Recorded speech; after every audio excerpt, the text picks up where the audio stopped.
আমরা এখানে সবাই রেডি হয়ে গেছি ফাইনালি। দীঘায় এসেছি আমি একা নই, আমার সাথে ফাইনালি চায়ের সন্ধান করতে করতে অনেকগুলো চায়ের দোকান পেয়েছি, বাট আমাকে নিয়ে আসা হয়েছে এই দোকানে। এবার এতক্ষণ ধরে সন্ধান করেছি চায়ের জন্য, মাথা ব্যথা করে গেছে গাইজ। তো আমরা সবাই চলে এসেছি, এবার আমরা শুটের ওখানে যাবো। হয়ে গেছে আমাদের চা খাওয়া কমপ্লিট, এবার আমরা যাচ্ছি আমাদের ভেন্যুতে। এখন প্ল্যান হচ্ছে আমরা দীঘাতে থাকবো বলে, জানি না অবশ্যই সেটা যদি আমরা বাস না পাই তখন আমরা থাকবো, বাট দেখা যাক। এইটাতে হোটেলটাতে আমি কিছুক্ষণ আগে এসেছিলাম, আজকে এসেছি আবার। দেখো আমার বানের জন্য কত ফুল, এখানে ফুল। এটা পুরো ইউনিক একটা জিনিস, যেটা হচ্ছে স্থলপদ্ম যাবে আমার বানে। বের করো স্থলপদ্মটা, স্থলপদ্ম আমার বানে যাবে এবারে।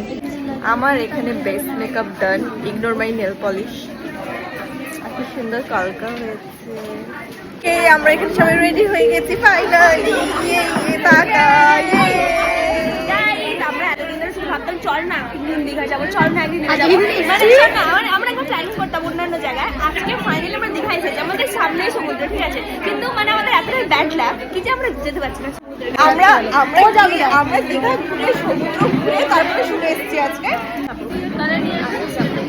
আসলে কি বলে যে না কালকের ব্যাপারটা যদি দিতে পারছি না, অনেক দূর যেতে হবে।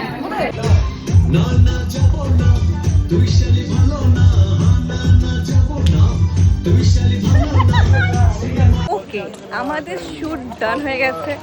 তারপর আমরা কি করছি, দীঘায় এসেছি আমি একা নই, আমার সাথে এখানে রয়েছে, ওইখানে রয়েছে, এত সাঙ্গপাঙ্গ নিয়ে এসছি। যখন সবাই যখন এসছে শুট করে তখন তো ব্যাক করতে পারি না, তাই আমরা ব্যাক করতে পারি না, বাস নেই, সেটাও একটা।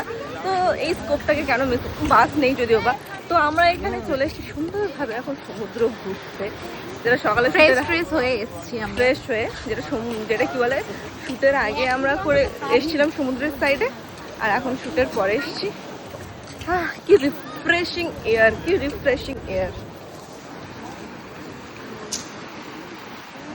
অনেকক্ষণ শুট কমপ্লিট হয়ে গেছে, এখন আমরা আইসক্রিম খাচ্ছি।